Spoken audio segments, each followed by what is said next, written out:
রুশ president Vladimir পুতিনের সঙ্গে একের পর এক মার্কিন প্রেসিডেন্টের সম্পর্ক ছিল উত্তেজনাপূর্ণ।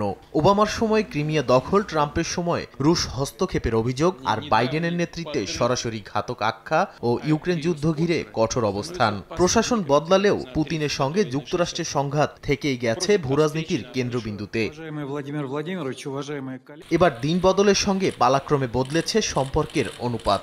রাশিয়ার সবচেয়ে বড় শত্রুর তালিকা থেকে সরে গেল যুক্তরাষ্ট্রের নাম।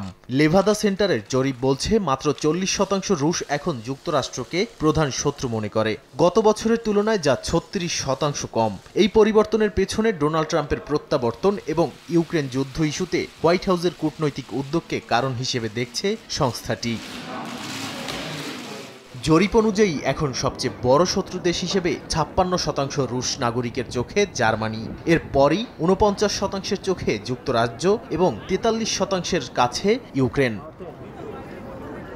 2022 সালের আগে জার্মানিকে শত্রু মনে করত মাত্র 16% রুশ, কিন্তু চ্যান্সেলর ফ্রিডরিখ মের্স দায়িত্ব নেয়ার পর ইউক্রেনকে অস্ত্র সহায়তা বাড়ানো এবং মস্কোর অভ্যন্তরে হামলার সক্ষমতা রাখে এমন ক্ষেপণাস্ত্র সরবরাহের হুমকি পরিস্থিতিকে উত্তপ্ত করে তোলে।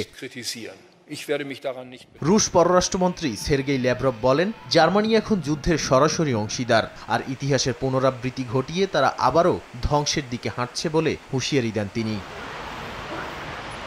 এই জরিপে রাশিয়ার সবচেয়ে ঘনিষ্ঠ মিত্র হিসেবে উঠে এসেছে বেলারুশ, চীন, কাজাখস্তান, ভারত এবং উত্তর কোরিয়ার নাম।